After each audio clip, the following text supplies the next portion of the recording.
So everybody, welcome to Andy Rankin's Carbon Positive Family Home Talk. There are several of us volunteers from Open Eco Homes here. I'm Samin I'm the chair. Nicola Terry will assist in everything. And Andy Rankin, of course, is a speaker. As you have already discovered, we're on Zoom. Move your mouse to look at the controls. Chat will be, you can use chat to ask any questions during the talk, etc., or any comments or any problems you have. The meeting's being recorded. If you don't want to be seen in the recording, just turn your camera off. No names will appear in the recording, so you can be completely anonymous. Okay, and then introducing the speaker himself, Andy Rankin, has the two honors, in fact, I would say, of being Open Eco Home host twice. Once when he lived in a houseboat on the Cam, and this is the second time where he's going to talk about his family home that he has designed and built himself, a home with kind of really massive high levels of air tightness. So Andy will talk for 30-40 minutes or so. There'll be one or two places in his talk where he can pause, and if you have any brief questions, short questions then, so we'll have like a couple of minutes there. You can ask a couple of questions then, again via chat, and then Nicola will kind of pick on you to ask your question. Otherwise, questions mainly at the end. Okay, and I think apart from that, without further ado, Andy, over to you. Thank you very much, Samin. And yes, it's good to be back. It was quite a different experience doing it 7 or 8 years ago in the narrowboat. It would have been hard work, I think, to get 30 people dragging through the boat. It might have been easier to do that on Zoom. But yeah, it's good that we can have people from far away joining us as well, although it's a shame not to have the immediacy of actually seeing people. So yes, I'm going to give a talk about the house that we've built. I'm going to give it in 3 short parts. So I'm actually going to start with just a short video, which is the nearest we can get to actually sort of walking you around the house, the outside and the inside. I'll then follow that with a few slides about the sort of eco features of the house. So this is Open Eco Homes after all. And then because we built the house, we've got a lot of pictures of the actual build process. And I'm sure that will be of interest to lots of people. We'll take a few questions, as Samin said, as we go along. And then after I've finished the slideshow of the build, there'll be a longer opportunity for questions. So I shall see if I can get the video to work. It's just about 10 minutes. I shall have to share a different screen. Let me see.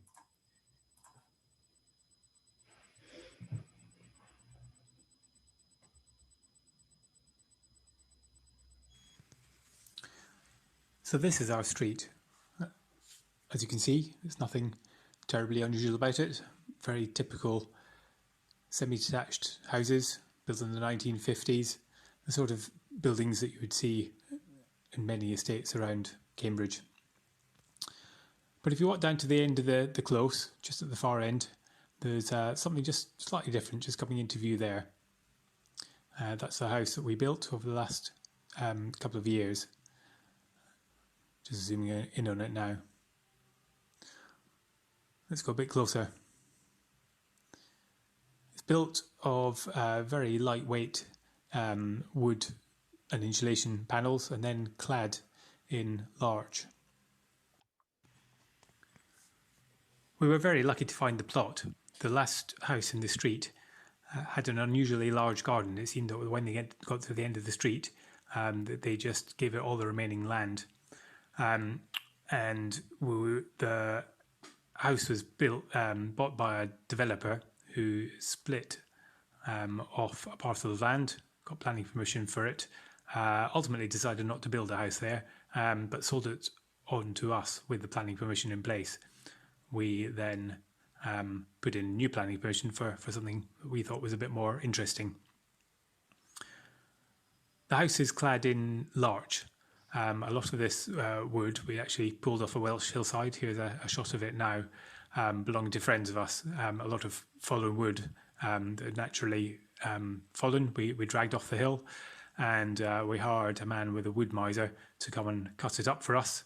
There should be a video in a second of that. Just this is the machine, fantastic contraption. He's nearly finished this particular log, but you essentially put a whole log of larch on it, and it just slices it up into planks, which we then left to dry. We actually did this well before we even had planning permission for the house, so we were fairly set on the larch cladding even before we started the design process.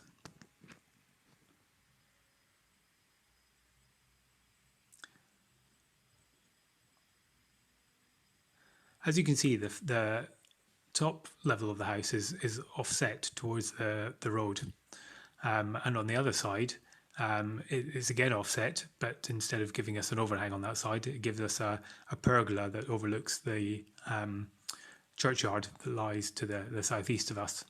So that's a lovely outside space. We wanted to use as much of the space as possible on the site to give us outside space. So we wanted to get the bulk of the house really close up to the road, and putting that overhang in was one way of doing that. Here we are, just going up the external stairs now to the pergola. This is a lovely place to sit in the mornings when the sun's coming in from the churchyard, and we're really lucky to have that green space to the side of us that we know will never be built on. And of course the neighbours on that side are very quiet, never any trouble for them. We've also set the house back on the first floor from the garden side as well, and that gives us space to have this green roof, which we've planted up with a number of unusual alpines. My parents ran a alpine plant nursery for many years. At this time of the year it's slightly less interesting, but it was covered in beautiful flowers earlier in the year, and it's really beginning to grow together. On the uppermost roof we have a large array of solar panels.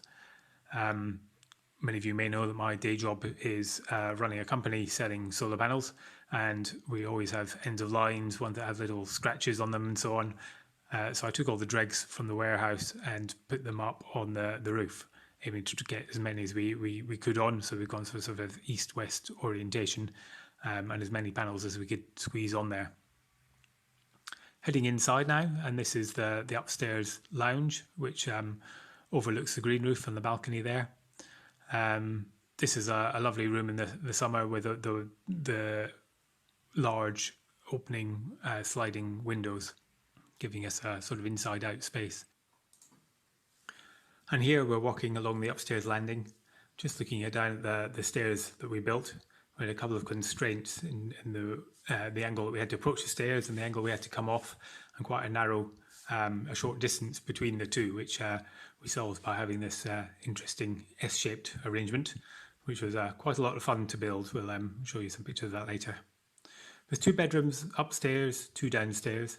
They both look out over the churchyard to the southeast, so they get lovely light in the mornings.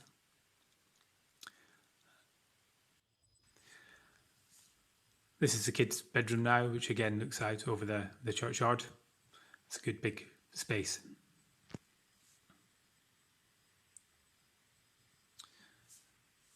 Also on the first floor we have a small laundry area. It's really convenient having the washing machine next to the bedrooms and the bathroom. And this is also, you can see just under the work surface here, the sun amp. So this is effectively our hot water storage instead of a conventional cylinder. I'll go through later how it works, but it is essentially a very compact, very efficient means of storing water. We find it works really well rather than a conventional cylinder. And then there's a bathroom on the first floor as well. And this is the kitchen dining room now. Quite a large room that we spend a lot of our time in. It's on the ground floor looking out onto the back garden. So again, it gets the light in the evenings. The kitchen we bought on eBay for 300 quid. It's got about an acre of marble and some solid wood cabinets. It was a remarkably good bargain. There's a few things which aren't finished in the house yet. We moved in before it was completely done, so there's a stack of doors there yet to be fitted into their frames, and skirting boards aren't yet on either. And let's just wander through the downstairs rooms now. So back into the main hallway. Here's the stairs again, curving up in their S shape. So we have 2 bedrooms on the ground floor, 2 on the first floor. We're really living mainly on the first floor at the moment. We've got one of the bedrooms up there, the kids on the other, so this is a spare one. I've been using it as a workshop and storeroom, so it's yeah, not exactly a habitable room. But again, we've got the nice green space outside it. We're very lucky having that space that we know will never be built on. Second bedroom downstairs, very similar sort of size and layout really. We use this one as a guest bedroom, and again looks out onto the garden and the cemetery next door.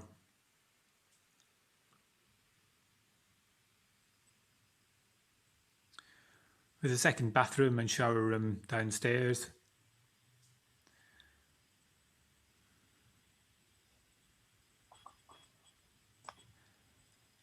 And this picture is actually the boat we used to live on before we moved into the house. It was fine when it was just me. I lived on it for the best part of 20 years. It got steadily smaller as the kids arrived, and much as though we loved the boat, it was time to move off and find a bigger place to live and to build the house. This is what we call the bike shed, although in fact we don't keep our bikes in here, we always keep them outside. But it's a useful space to come in and dump your bags and storage room before coming into the main house. So it's the main front door we use. And it's also our plant room. So this is where we have our solar inverters up here. We have 15 kilowatts of solar panels, although because they are part east, part west oriented, they're never running at full power to the inverters. The inverters are rated at 10 kilowatts between them, which is still plenty. This is the eddy immersion controller. It dumps any spare power from the solar panels into the sun amp water heating system. So you can see here it's putting a full whack 3 kilowatts into the immersion and still sending a couple of kilowatts back to the grid. And you can see here over time we've really put quite a lot of energy back into those immersion. It's really the only heating we have for the immersion controller. We very rarely turn it on from mains power. This is the MVHR, just a big white box on the wall with tubes going to the outside and to the distribution and inlet points on the inside. It's really quite a simple bit of kit. The air going out of the house goes through a heat exchanger made of this rotating drum with a corrugated metal with a very high surface area on it. So that picks up the heat that's going out of the house, and then the rotating drum turns around and the air coming into the house passes it through it again and picks up the heat. So it's about sort of 80–85% efficient. So we lose a lot less heat out to the outside than most people would. So that's it. Quick whistle-stop tour of the house. We're really delighted with how it's turned out. It's lovely having this outdoor space, and it's a great place for the kids to be growing up. We also think it's rather beautiful. We really couldn't be happier with how it's worked out.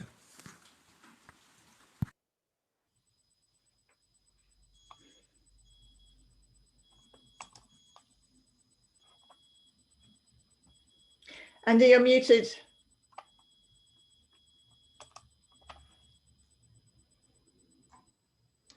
So yes, I hope that gives you some idea of what it's like to live in. It's the best we can do in terms of actually showing you around. If anyone would like to come and have a personal viewing, we'd be more than happy to do so. It's really nice to have visitors these days, having lived for the most of the first couple of years, not even be able to share it with people because of coronavirus.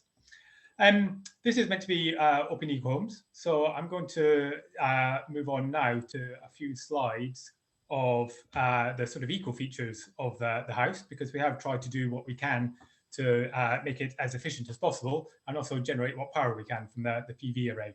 So this is a list of the features I'm just going to quickly go through.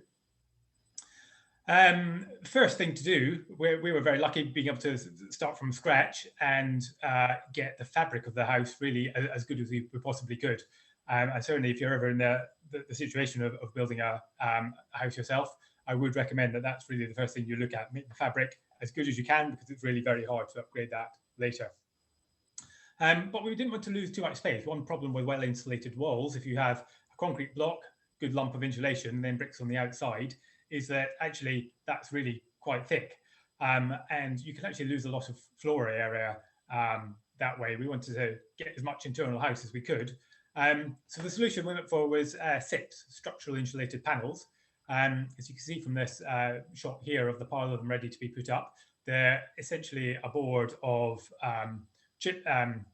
OSB, plywood-like material, a thick layer of insulation, and another layer of OSB again. Very stiff, very strong, and you can build the whole house out of them, and really very well insulating, because 90% of it is pure insulation, and even the wood isn't too bad as an insulating material. Even 6 though, you'll end up with thermal bridges. There were quite a number of places where, because of the sort of form of the building, we needed to have posts to support structural elements above, and around doors and windows and so on. There are other pieces of wood that have to be built into the structure to take the loadings. So we surrounded the entire build with another layer of external insulation, which goes over all the anywhere where there might be a cold bridge.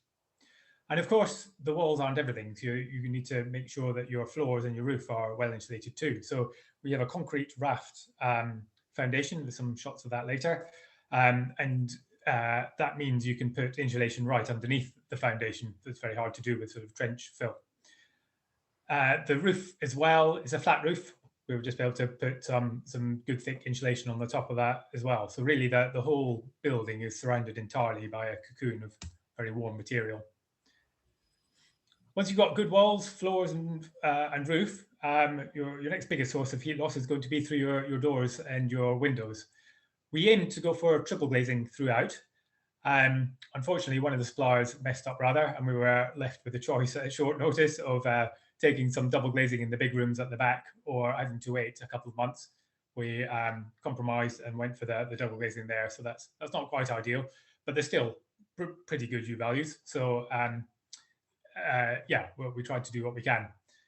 And it's not just about the type of the window, the way you situate them is important too. So we've tried to keep most of the glazing on the southeast and the southwest elevations. So that means that they get the sun. We get quite a bit of solar gain, particularly through those sort of southwest elevations in the evenings. It's quite possible though you end up with too much solar gain on hot summer's days, but we've built overhangs that come out beyond those large windows. And in the height of the summer, when the sun's very high, those are far enough out that they almost entirely shade the room, so you don't get too much solar gain. In the winter, when the sun's lower, the sun will come in and really give you some nice warming. So you've got good walls, you've got good glazing. The next place you're going to start losing heat is through air exchange with the outside. And obviously you need nice fresh air if you want a pleasant living environment. But if you just leave your house to let the air blow in and out, it's going to get cold pretty quickly. So we did what we can to keep it as airtight as possible. So lots of squirty foam as we were building to fill up any gaps we could spot, even small ones. And there's a product called Passive Purple, which is essentially just a very sticky paint that we painted the entire inside of the building with to try and seal up any small gaps. So very airtight structure. You then need to think about getting air into it, or the air is going to be very stale pretty quickly. So we use mechanical ventilation and heat recovery, and you saw that in the video. It's continually sucking air from mostly the rooms that are moist, where you would have an extract fan anyway, so the kitchens and the bathrooms. It takes that out through the heat exchanger, tries to recover the heat from it, and replaces it back into the living spaces and the bedrooms. So yes, try and keep energy use to a minimum, and especially sort of heating loads. We then put a really big PV array on the roof. As I said in the video, it wasn't a difficult job for me to get hold of some solar panels. And we tried to squeeze as many on as we could. So we went for this sort of east-west orientation on the flat roof on the very top of the building, which nobody can see from anywhere. So it didn't really matter that the panels didn't match.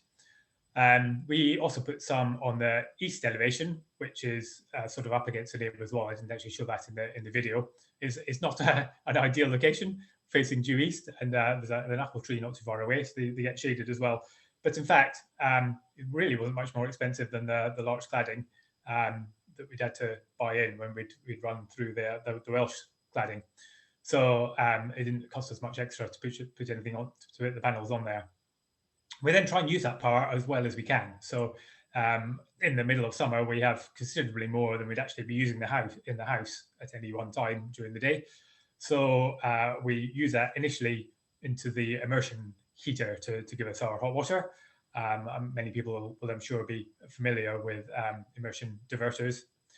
In winter, we use the same controller to also dump excess heat into the floor. So when we've got enough hot water, a relay trips and it starts heating up immersion, sort of resistive heating coils in the concrete floor.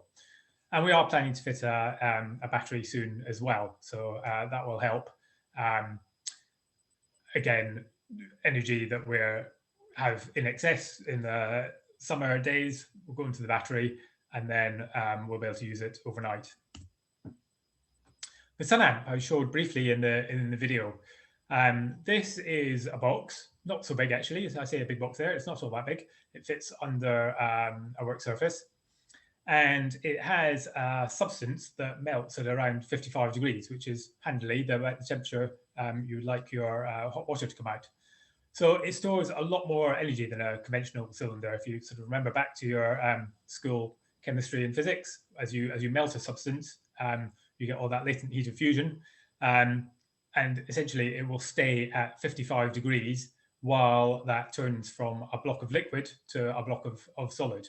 And through the heat exchanger that's built into it, you can extract that heat. It's a nice sort of boxy shape, rectangular, so you can fit vacuum insulation panels around it, and it's small, so the heat loss is really very small from it. So yes, you get much lower loss from it than you would from a conventional cylinder. And it's actually really easy to fit as well, because there's a heat exchanger in there. You basically just plumb in mains pressure cold feed at the bottom, and out comes mains pressure hot water at the top. So you don't have all the trouble of having to have a mains pressure cylinder and expansion vessels and things like that you would normally with a big hot water cylinder. So yeah, we find this works really well. Rainwater, we put in a 7,500 litre tank under the lawn, and we'll show you some shots of that going in. It's quite a monster. There's a big roof, so the rain comes down, washes the solar panels to keep them clean, then goes down the drains and into this big tank in the garden, and it almost entirely covers our needs for loos. We run the washing machine from it, garden hose, fair bit in the summer, and that really reduces our general water consumption. So after living in the house for 2 years now, I had a quick look at the meter the other day, and we'd use 95 cubic meters. A typical household would use about 125 cubic meters a year. So we'd expect to have used about 250 cubic meters by now. So we're using a good amount less. I mentioned the concrete raft. On top of that, we laid a polished concrete floor. So one problem with lightweight SIPS panels or wood frame houses, timber frame houses, is that they can be quite lightweight structures and they don't have a lot of thermal mass. So they can heat up quite quickly if you get some solar gain and be sort of quite stifling. The concrete floor gives us that mass that you'd naturally have in an old sort of masonry building. So if there is a nice hot day in autumn or spring or middle of winter, that light will come in through those big windows. It'll warm up the floor, and I reckon it holds about 100 kilowatt hours of heat, the floor. So it will sort of gradually release that over the next couple of days and keeps it a really nice even temperature. And because it's this sort of big thermal battery that you can just dump heat into when you've got excess power available, I mentioned before the little eddy controller that heats up the sun amp. As soon as the sun amp is full, it switches into the floor and starts heating that up as well. One project I've got on at the moment is also adding a little Raspberry Pi into the system that can look at the sort of costs of a time of use tariff over the next sort of 24 hours. So the idea is when wholesale electricity prices are cheap, usually in the winter when wind turbines are spinning around in the middle of the night and nobody's using very much, we can dump that heat again into the floor and get fairly cheap heating. And overall, the strategy seems to work pretty well. So I had a glance at the electricity meter again before I put this talk together, and we've imported, since the meter was installed, just over 5,000 kilowatt hours. Over the same period, we've exported around 19,000 kilowatt hours. So yeah, there's a big excess going back to the grid. We're a net energy exporter. In fact, I realized that the panels have been there 2.5 years. So there's been 3 summers and 2 winters in this data. It won't look quite so good come the middle of winter, but it still won't be too far off. It's certainly overall a net export. So yes, so that's the energy eco features of the house. I do have a number of slides of the build to show as well, which I'm sure people will be interested in. But does anyone have any questions in the meantime? I've not seen anything in the chat. I'm happy to just carry on then. If people do want to ask questions at the end, that's absolutely fine. So yeah, great. I'll take you through the build, which was a lot of fun. So let's start at the beginning. When we arrived, I had to look around the place. There was a lovely garden at the end of the street. I mentioned in the video that the house at the end of the street, which is this one here, the semi-detached house here, had a huge garden. So they had sort of right back to this building at the back, all the way down to the side, and sort of comes forward out to the road here as well. All the other houses in the street had really quite small gardens. So yes, it was really quite enormous. And the developer spotted it and realized you could get another building. I think he was hoping you'd actually get a few flats in there. In practice, because of the tight entrance, he could only really get one house in. So he put in planning permission for a house, which he got sort of sat in the middle of the plot.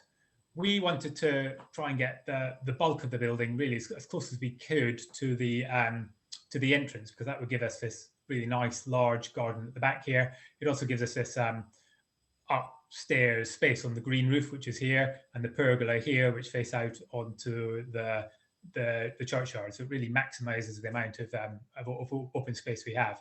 So this was a diagram from the planning permission that we put in. This was a Google SketchUp model that I put together. So you can judge for yourself as I go through the pictures how well we managed to achieve what we were aiming for. But you can't make an omelette without breaking eggs. So we have to take that really nice garden that was sat at the end of the road and dig it all up. I'm afraid there's not really very much left of that original garden now.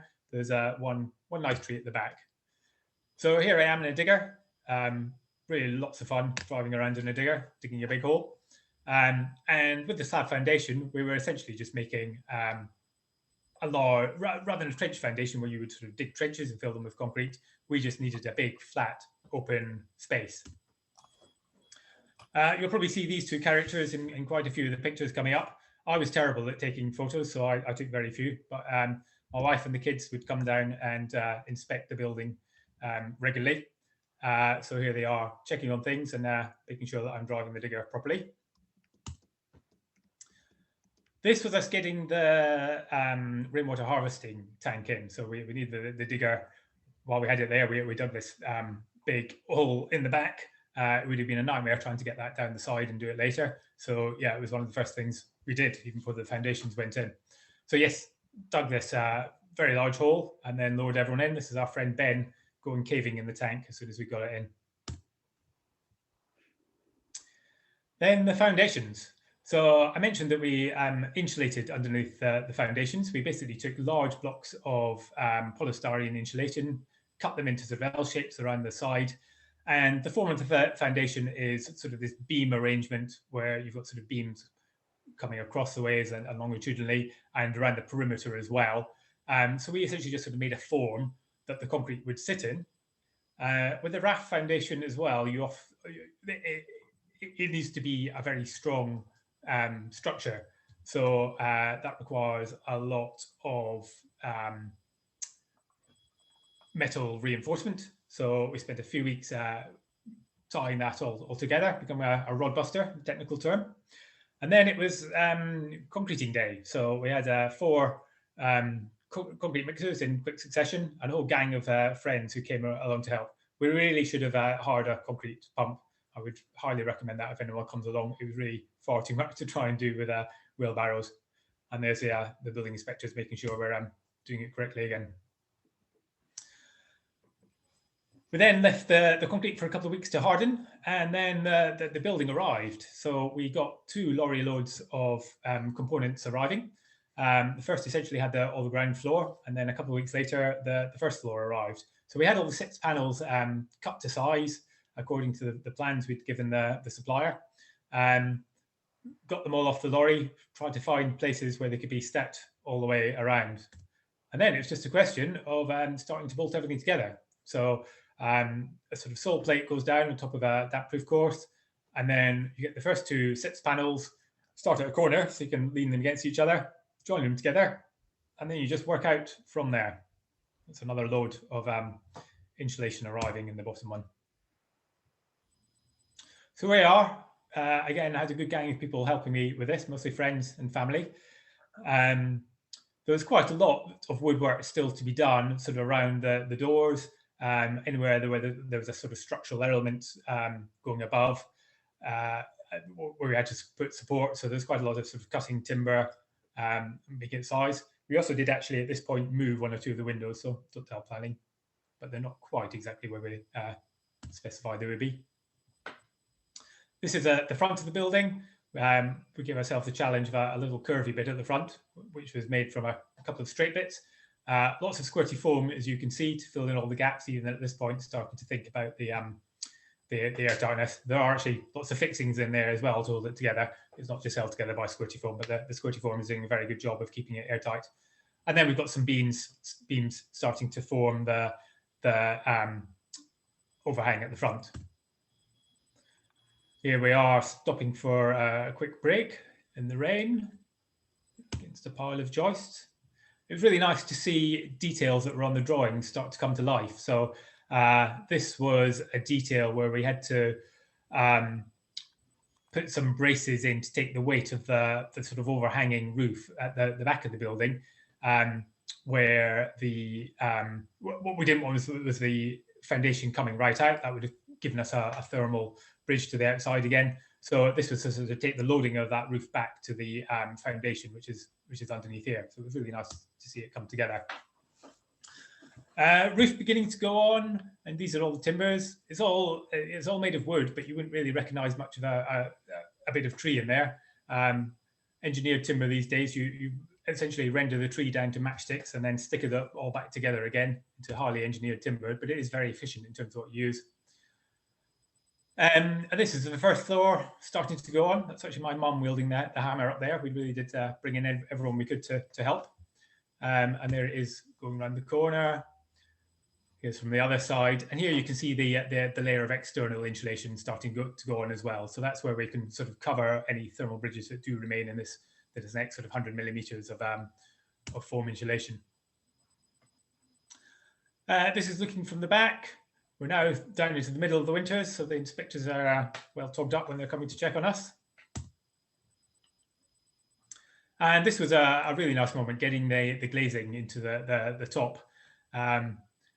It is an instant change to the building once it's got the doors and windows on. Suddenly everything is really lovely and warm, and we could really feel the effect of the insulation. It's in there by February that time. So my brother, who came to help us with the stairs, front door going in. The solar panels that we got from the roof around this time as well. And outside, we clad the whole thing in a membrane. This is actually the sort of waterproof skin. The cladding, the arch cladding is really just decorative. And these are the last of the windows going in on that front elevation. I mentioned the passive purple in the talk earlier. It's the spray paint that went on everywhere, really, to try and seal any little gaps to keep the air tightness as good as we could make it. So, I mean, around these windows, well, they went after that was done, so we'll have added more squirty foam, but yeah, all the gaps were sealed as best we could. More insulation on the inside, of this is for sound insulation rather than thermal insulation. And here's the cladding beginning to go on, the kids helping out with that. Quite a lot to do. It's nearly finished. It's a tiny little bit to be done at the top there above the windows. And getting into spring and summer now, so yeah, time to enjoy being there a bit as well, having friends around to visit. Here's the last of the cladding going on the back facing the churchyard. Very exciting moment when we got the flushing loo in. You might have to remember we've been on the narrowboat for 20 years, so this was a really exciting moment for us. And yeah, got the showers and bathrooms in. And then we moved in. So yeah, we'd actually set ourselves a bit of a deadline. So this is us cycling off from the boat with all our worldly possessions, or those that remained of them that hadn't moved already. We'd set ourselves a bit of a deadline because they also were starting school just over the road, and we didn't want to be doing that from the narrowboat. So even though it was far from finished, we moved in, and the kids would come back after school and help us with laying the flooring or whatever the next job was. Back of the building, carrying on with the very last bit of the cladding and the stairs. A lot of scratching of heads over this. Essentially built a former that we could bend the outside bits of the stairs round. But yeah, there was probably a good 6 weeks of work in those stairs. Here we are steaming in the garden in a bit of old chimney. These strips of oak, which we then rush into the house, and while they're still pliable from the steam, we would bend them into this shape and clamp them all together to hold them in place. Then the treads going on, really good collection of woodworking clamps there, holding everything together. Banisters going on, and the railings going in. And then just a final polish, sanding and oiling. Painting, decorating, after all the plastering had been done.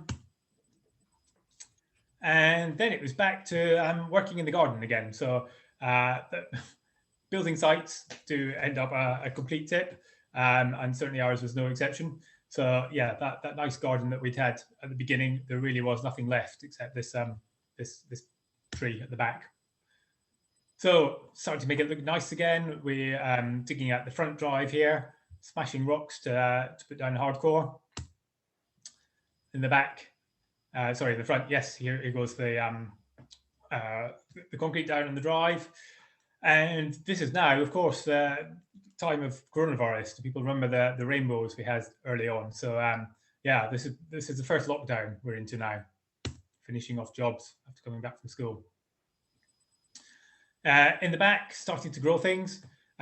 This is where we have our vegetable garden. It gets lovely warm sun, and things do seem to grow very well there. It may also be something to do with the extra nutrients that come in from the cemetery next door. So yeah, we had a very good crop that first year, and here we are planting up the front garden with help from my parents, and doing the lawn in the back. So we got the digger out to get it roughly flat, but there was a lot of manual labour to then get it really nice and flat, and lay down the lawn there. And the green roof as well, which we again my parents grew for me. Here are the book trays that they brought down from the plant nursery in Scotland, and there it is, just when it was finished. All those plants have grown together now, and it's a really nice site in the spring and summer when everything's flowering. It's really nice. And really, that brings you up to where we are now. There's a few little bits that aren't quite entirely finished. But yeah, we're really very happy with it. It was great fun to build, and there's a whole bunch of people we should thank for that. I'm not going to try and list them all by name. A few of them will roll up on the screen now. But it really was great to have lots of friends and family involved in the build, and we're really enjoying being there. So thank you very much. I think we can probably move over and take some questions. Right, we've got a few questions for you, Andy. Oh, we're getting echo again.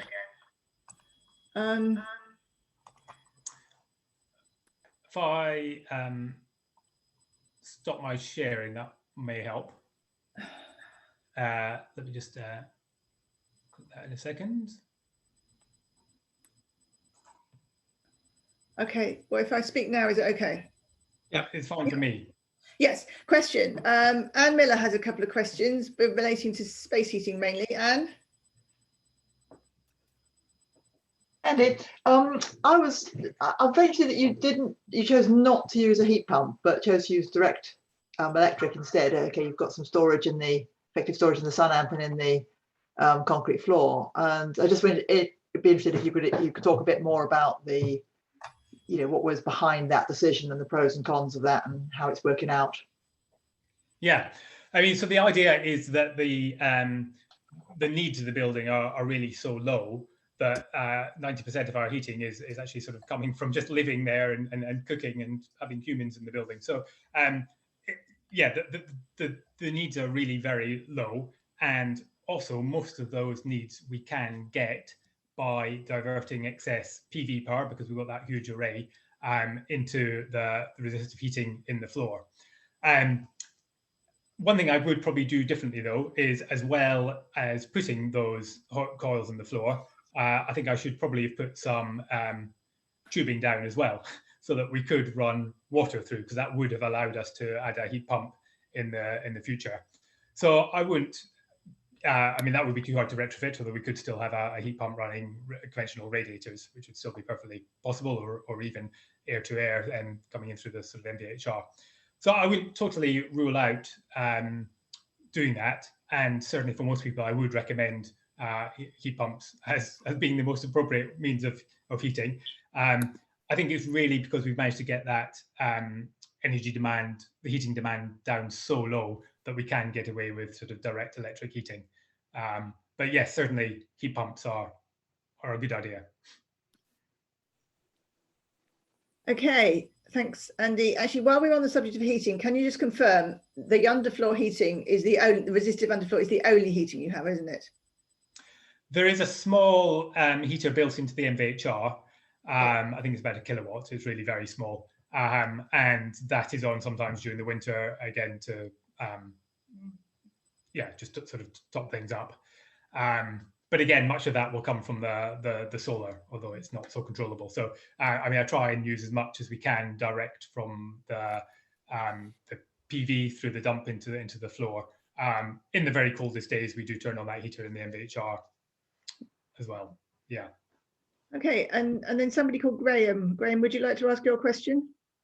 Yeah, just on thermal imaging, have you sort of done a survey or anything since the build has been finished? I've not, but it'd be very interesting to. Yeah, I'd really like to see what the results of that would be. I suspect by far the worst culprit for heat loss that remains is going to be those big sliding windows at the back that, as I said, were unfortunately we weren't able to get triple glazed. We were only able to get double glazed. But it would be really interesting to do some thermal imaging to actually confirm that.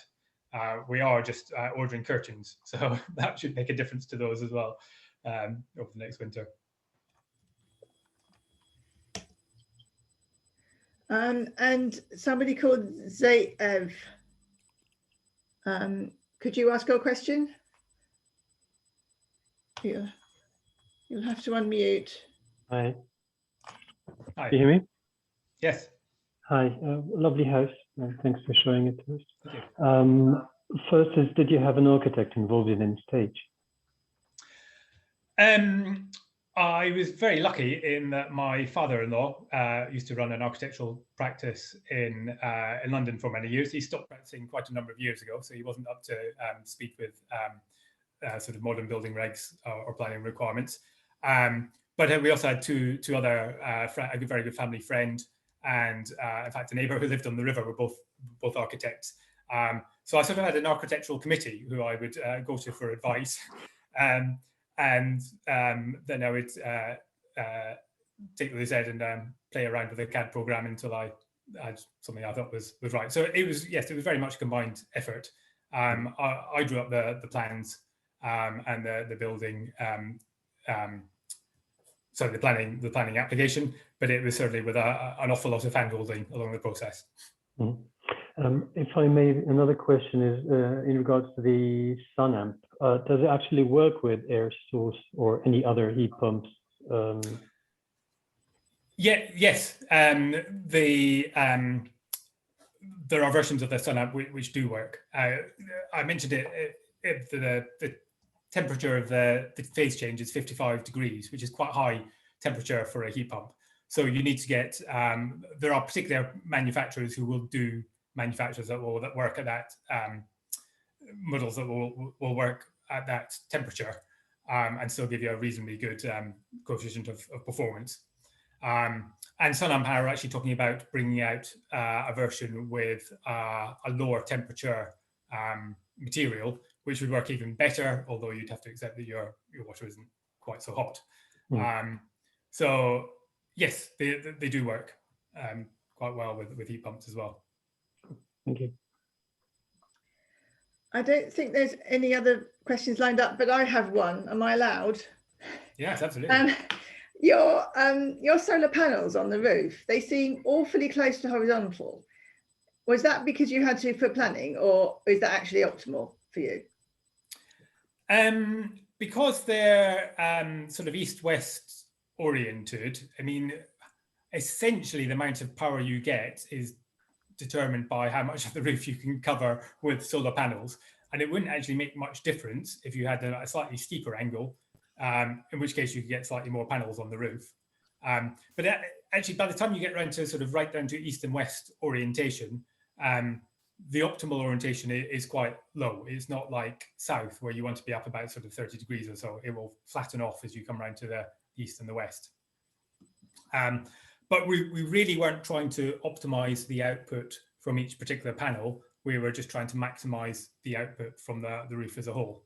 But there are some other benefits to going to with the east-west arrangement, which is that you get a relatively even profile throughout the day. So rather than having sort of big peak in the middle of the day when the sun is due south, you're getting it a bit from the east-facing panels in the morning and a bit from the west-facing panels in the afternoon. So although we've got 15 kilowatts of solar panels, our inverters are only rated at 10 kilowatts, but we should get a more even peak, a lower but wider peak of generation through the day. Great, and also related to the panels, sort of. Jason, can you ask your question? Jason? Sorry, yes, as soon as I unmute myself. Yeah, so I was going to ask about the size of the PV arrays. You've got much larger than usual PV array. Was it a headache for you to attach the export meter? And did the DNO, the distribution network operator, did they assist or hinder your grid connection? It's very easy actually to apply for more than 4 kilowatts of PV. So I mean, people who have solar will probably aware that 4 kilowatts is a very common size of solar array, because that's around 16 amps, which is the maximum you're allowed to put in without putting an application to the DNO, the sort of authority that runs the network. But actually, it's a relatively simple application, and having run a solar firm for the last 15 years, I knew what was involved. So I just filled in the form and sent it off, and it came back absolutely no problem at all. So we applied for 10 kilowatts of export. It really all depends on the infrastructure in your local area. If there has been a lot of solar in your area and there is a limit on the local transformer, then you're likely to get turned down, or you'll have to fit export limitation equipment. But in fact, a lot of manufacturers supply export limitation equipment these days, and it is relatively simple to fit as well. So I would say that old limit of 4 kilowatts, you really don't need to consider a hard limit anymore. It's the way that solar panels have improved. I'd always recommend that people try and get on what they can on a building, and often that'll be 5 or 6 kilowatts, even on a sort of semi-detached house these days. Thanks, Abby. So did I remember wrongly that the G, whatever the grid connector is called, the ordinary one won't go beyond 4 kilowatts? Yes, I mean, if you want the technical terms, they've replaced it recently, so you can apply under what's called the G98 process, which will allow you to do up to 4 kilowatts and just do it and notify them afterwards. Or there's this other application process called G99, where you have to put an application in advance. But as I say, that the G99 application is really not actually all that awkward. So yeah, I wouldn't let it stop you going for a bigger array. Thank you. So we do have a couple more questions, only a couple at the moment. But Samin, we really ought to sort of wrap up. But Andy, could you hang on a little while longer after the sort of official wrap up? Yeah. Okay. Yeah, so we should finish. We should try and finish at 8, but that's still a couple of minutes to go. So let's carry on for the. I think we have 2 or 3 questions. No, you want to carry on with the questions. In which case, it's Anne again. You got something about the sun amp and something about the vertical PV. Hey, hi Andy. Yeah, on the sun amp, I'm kind of interested. We haven't got space for enough PV. We haven't got space for any PV really. So they're linked questions. Would the sun amp make sense as a storage, as a better storage system for domestic hot water, just heating it up overnight with cheap low carbon electricity? And secondly, I was intrigued by your mention of vertical facing panels. We have got a south facing wall. Yeah, could we shove some panels on there? Does that make sense? Yeah. So to take the first one, yes, I mean, absolutely. It's really no different in terms of how it stores the hot water to a conventional cylinder. So you can turn the immersion heater on at any time you like, and to whatever degree you like if you have a suitable controller. So yes, we try and divert excess PV into it because we have plenty spare during the day. But an equally good strategy would be to turn us on when a time of use tariff like Octopus Agile or simply just on a night rate was cheap and heat up overnight when, especially in the winter, the wind turbines are spinning around and not too many people are using that power. Absolutely. And in fact, in 2 weeks' time, I'm giving another talk on pretty much exactly that sort of thing, strategies for a smart electric home. So come along to that and you should hear a bit more. Yeah, I'll see you there. Yeah. and what about vertical PV? Yes. I think I can't remember off the top of my head. I think we should expect about 50% of the output from those panels compared to sort of south at a reasonable orientation. Going east to west, it's really not that bad because you, to some extent, what you lose in, say, the evening sun, you gain in the morning sun. So you can go right round to east or west with a sort of conventional tilted system and only lose maybe 25, 30%, depending on the exact circumstances. If you start then going vertical as well, which is not optimal, you lose further. So I think I calculated you still get about 50% of the output. Solar panels are really cheap these days. So I felt it was worth it for us. And also we were offsetting the cost of the large cladding because they didn't have enough large cladding for the entire building. And that was quite a decent size area that we wouldn't then have to buy and fit on. And I was partly sort of making a point of getting as much as I could on. Being someone who sold solar panels, I thought I should do what I can. So yeah, obviously you should try and use the spaces on your property where you do have good orientations. And if it's east facing, vertical and got shading, and you're not offsetting the cost of some other material, then possibly it's not worth it. You'd have to actually do some calculations yourself. There's lots of software online where you could actually plug those numbers in and get an indication of what the power output is likely to be over the course of the year. Thanks, Andy. There are no more questions and we have run out of time. So, Samin, do you have the slides ready or do you want me to? Yeah, I've got the slides, yeah. You so just literally last minute or so, just want to say what you guys can do next. Please give us feedback. Nicola, if you can paste, the URL for the feedback form there. It takes 5 minutes. it's really useful to Open Eco Homes. If you haven't already, if you have already made a donation, then thank you for that. Please make a donation. Open Eco Homes is run by the charity Cambridge Carbon Footprint. We're all just here as volunteers helping out. Please tell people about it. And actually, most important, think what you can do. Even very small things make a difference. Think how you can get started on your retrofit, on your new home installation. Go to other talks, read up about other case studies. There are lots of small things you can already start doing. There are lots of big things you can do as well, like build an entire house, but start small. Everything kind of makes a difference, really. And I think with that, thank you very much, everybody, for coming.